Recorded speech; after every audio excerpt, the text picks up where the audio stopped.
Hey folks, and welcome back to another one of my videos. I'm Brendan from Bluelight, and over the past several years I've been coaching and supporting people for the police recruitment process. Good 3,500 people are now in the police as a result of my support, something I'm really proud and pleased about.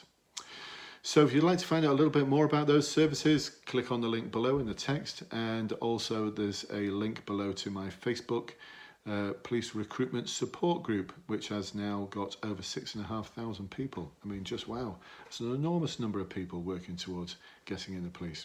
Actually, not all of them are working towards getting in the police. Some of them are HR officers from forces. I'm not going to say which forces they are because I think they prefer to keep that quiet, but they do every now and then try and poach people who have got a pass in the assessment centre. So yeah, cheeky, but I don't mind. So what's today's video all about? Well, I've been asked by some of my clients in the Facebook support group, what exactly does my day one seminar look and feel like? Because they're just wondering whether they want to attend. So as opposed to answering all those questions all over and over and over and over again, I thought I'd do a little video. So the day one, which is for the Metropolitan Police at this moment in time, but will be spread to forces like Thames Valley, West Midlands, West Yorkshire Police, Sussex Police when they're ready to go, is the new assessment centre. It's the new version of Search, which the College of Policing and Metropolitan Police have designed. At a cost of just under £500,000, by the way. My goodness, what on earth did they spend all that money on? So what does it involve? Well, it involves role plays, it involves a written exercise where you'll be giving a letter of complaint to deal with. It involves an interview, it involves some videos that you need to watch and answer questions about what you saw. And it also involves a very snazzy virtual reality exercise, a bit like sort of posh Xbox Cluedo. The only point behind it, I think, to demonstrate how they managed to spend £450,000. If it was 450 million, my goodness, that would be a crisis. £450,000. So what do we cover in the seminar? Well, I've not quite finished the day one online course yet, but it's not far off. So all the models and structures such as CUDSERV, 5WH, TED-PI, asset-based approaches, it's all in my online course.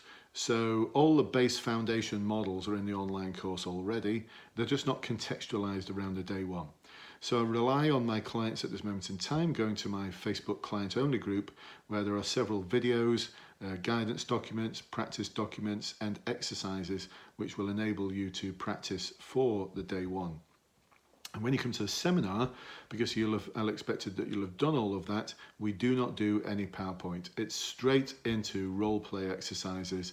And my goodness, they're a bit feisty because one of the role plays involves two people having a neighbourhood dispute, and the other role play involves someone who's having a bit of an emotional crisis.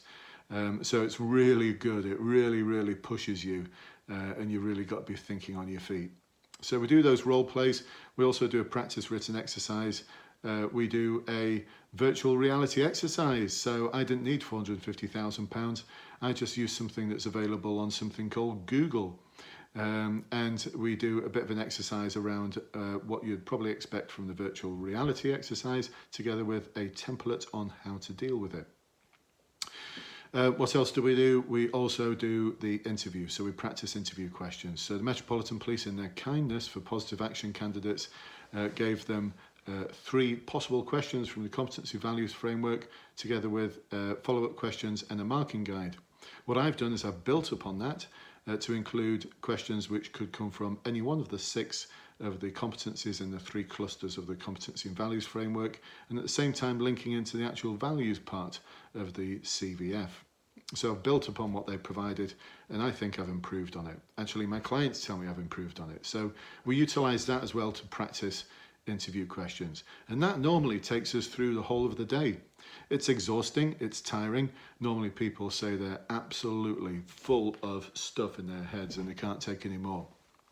People often describe themselves as feeling a bit disorientated, but I intend for that because following that day, they'll go away, they'll study their notes, they'll practice, and they'll become really proficient at delivering what needs to be delivered for the day one.